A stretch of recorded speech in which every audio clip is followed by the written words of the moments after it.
Halo teman-teman, perkenalkan saya Maria Immaculata Rambola Dikaka dari kelas Agroteknologi 6 semester 4 Universitas Nusa Cendana. Nah, di sini teman-teman saya akan menjelaskan dua siklus dalam mata kuliah ekologi tanaman. Kita langsung pada materi siklus yang pertama, yaitu siklus oksigen. Siklus oksigen adalah proses pertukaran oksigen di bumi ini yang berlangsung secara terus-menerus, tidak ada habisnya. Selama evolusi awal bumi, oksigen yang dibebaskan dari H2O uap oleh radiasi UV. Oksigen merupakan gas menyusun 21% volume atmosfer dan diperoleh dengan pencairan dan penyulingan bertingkat. Atmosfer Mars mengandung oksigen sekitar 0,15% dalam bentuk unsur dan senyawa. Oksigen mencapai kandungan 49,2% berat pada lapisan kerak bumi. Sekitar 2/3 tubuh manusia dan 9/10 air adalah oksigen. Nah, di sini teman-teman merupakan gambar dari siklus oksigen. Siklus ini menggambarkan pertukaran dari oksigen antara bentuk gas O2 yang terdapat dengan jumlah besar dalam atmosfer dan oksigen yang terikat secara kimia dalam CO2, H2O, dan bahan-bahan organik. Siklus ini berkaitan sangat erat dengan siklus unsur lainnya, terutama dengan siklus karbon. Unsur oksigen menjadi yang terikat secara kimia melalui berbagai proses yang menghasilkan energi, terutama pada perubahan dan proses metabolit dalam organisme. Oksigen dilepaskan dari reaksi fotosintesis. Selanjutnya, siklus oksigen juga berperan penting dalam senyawa dalam dekomposisi limbah organik. Bila jaringan yang mati atau senyawa karbon meluru oleh kombinasi oksidasi dan mikroorganisme pembusukan, karbon dioksida dilepaskan kembali ke atmosfer. Sebuah siklus yang lambat terjadi dalam proses mineral dioksidasi seperti dalam pembentukan batu. Isi biodegradable zat dalam air limbah dinyatakan oleh indeks khusus yang disebut permintaan oksigen biologis atau BOD, yang mewakili jumlah oksigen yang diperlukan oleh bakteri aerobik untuk mengurai limbah. Bila oksigen yang diperlukan tidak cukup untuk bakteri aerob, maka mereka akan mati dan bakteri anaerob yang tidak memerlukan oksigen mengambil alih.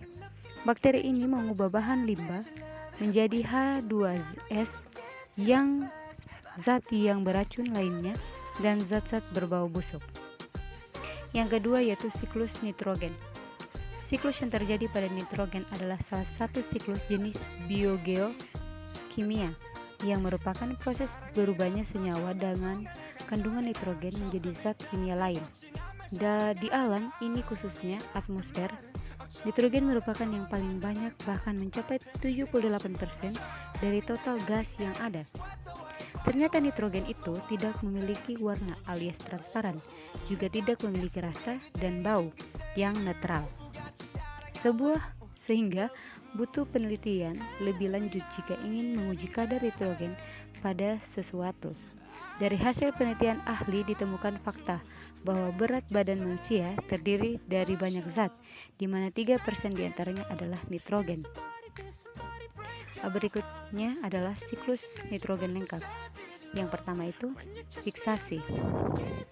Pada proses ini nitrogen akan berubah menjadi amonia atau NH3 melalui proses alami, yang prosesnya dibantu oleh mikroorganisme sejenis bakteri yang biasanya terdapat pada akar polong, biasanya disebut diazotrof.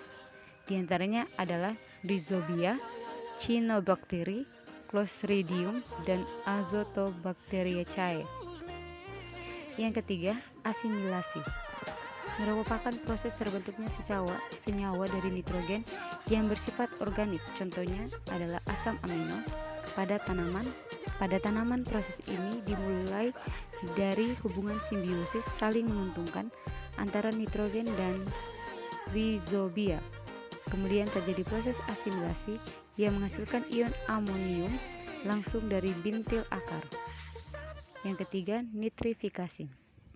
Adalah proses oksidasi secara biologis dari amonia yang dihasilkan nitrogen menjadi amonium, lalu lanjut menjadi nitrit. Proses ini juga dilanjutkan dengan oksidasi dari nitrit menjadi nitrat dan melibatkan bakteri jenis autotrof dan amonia. Contohnya adalah gamma proteobacteria dan yang dihasilkan Nitrosococcus. Yang keempat, amonifikasi.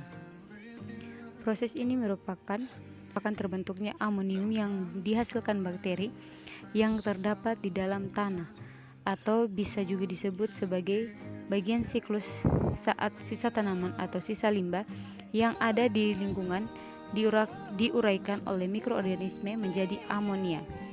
Dan yang terakhir, denitrifikasi merupakan siklus terakhir di mana nitrat yang dihasilkan dari proses sebelumnya akan jadi nitrogen lagi.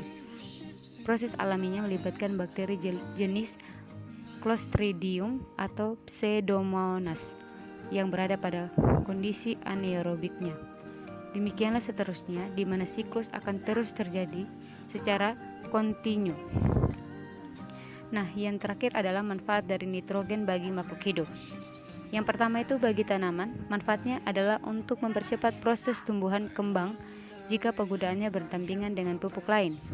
Sedangkan pada manusia, manfaatnya juga sangat beragam, mulai dari bisa dijadikan bahan obat yang sangat penting seperti nitrogen oksida yang penting untuk meminimalisir dampak gagal nafas pada bayi.